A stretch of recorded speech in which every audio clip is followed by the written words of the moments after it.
All right, so we're going to move on to our third example and then do one that has a repeated linear factor.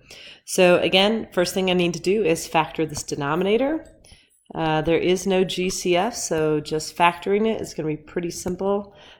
This time I'm not going to make the x, it's going to factor into x plus 6 and x plus 4. And now I'm going to break it up into that expanded form, so my original problem. Again, you can leave this denominator in factored form, you can leave it as it was, it doesn't matter. I'm going to break it up into expanded form, so it's going to be a over x plus 6 and b over x plus 4. And now what I want to do is focus on the right side, and I need to make sure that both denominators have the least common denominator. So the first one needs an x plus 4, and whatever I do to the bottom, I'll do to the top. And the one on the right needs an x plus 6, so whatever I do to the bottom, I'll do to the top. And now, since all the denominators are the same all the way through, I can ignore them and focus on the numerators. So I'll have 2x plus 14 with a multiplying to x plus 4 and b multiplying to x plus 6. And step 4, I'm going to simplify both sides, get it into standard form. So the left side will stay 2x plus 14. The right side, start distributing. I'll get ax plus 4a and then bx plus 6b. And now step 5, I'm going to equate the coefficients. So I'm just kind of pairing up those like terms. So the 2x pairs up, backing up actually a little bit. I did not write it in standard form yet. So 2x plus 14 equals ax plus bx, and then 4a plus 6b. And now I'm going to go to step 5, where I will equate the coefficients. So 2x will pair up with ax plus b. And I know they're all going to go together because they all have x's, but when I write it down this time, I'm just going to drop the x altogether. And then I'll equate the other coefficients, and I'll do that by putting 14 with 4a plus 6b, okay? So 14, highlighter mode. So 14 with 4a and 6b. And now I'm going to solve for a and b by using a system of equations. So I'm going to put the two together, and I'm going to look to get rid of one of the variables. And right now, neither of them are ready to go. I could get the a's both to be 4 and -4, or I could get the b's to both be 6 and -6. I'm going to go with the smaller number and change the a so that one's -4 and the other one's 4. So I'll multiply the top one by -4.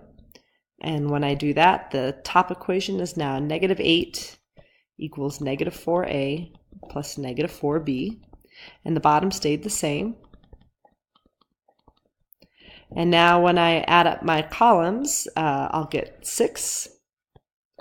The a's will go away and the b's will become 2b. And then when I'm done, b is 3. And now that I know that b is 3, I can put it back again into either of these equations. I'm going to choose this one. It's easier to work with. So 2 equals a plus 3.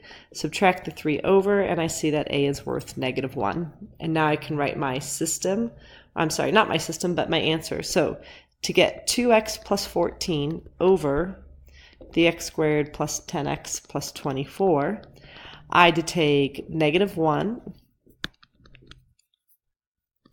over x plus 6, and I added it with 3 over x plus 4.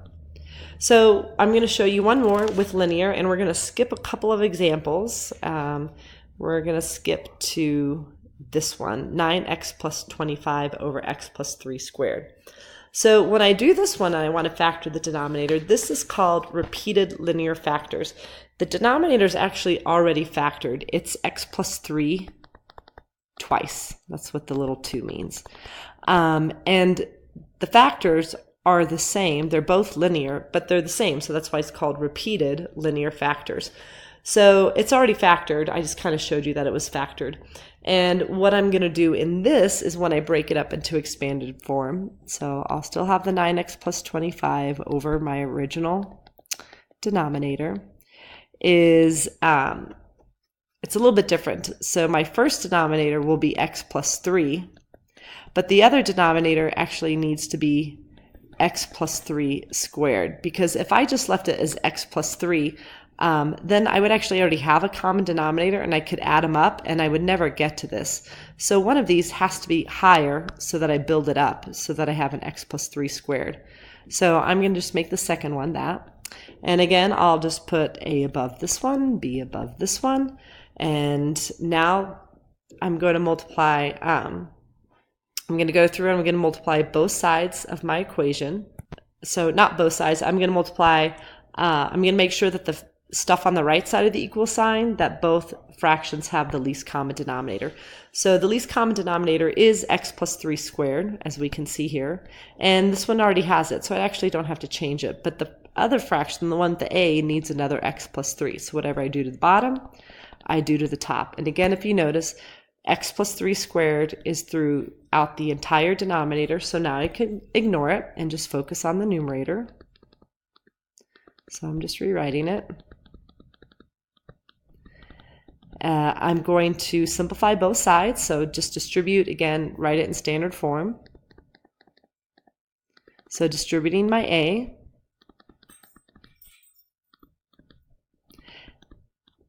And that is in standard form now. And now on step 5, I'm going to equate the coefficients.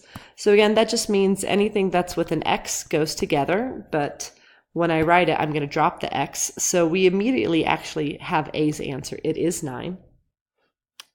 And now I'll equate the other coefficients.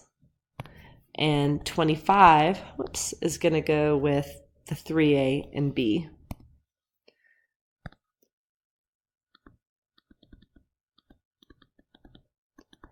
And since I already know a, what I can actually do is just take this and put it right in there. So that term will become 27. And then I can figure out b is, once I move the 27 over and I subtract it, I'll see that b is worth -2. And now I can write my answer. So to get the 9x plus 25 over the x plus 3 squared, I had to have taken 9 with, equal sign there, x plus 3 plus 2 with x plus 3 squared. And so those are the videos for the linear factors. The next video is going to show you quadratic factors.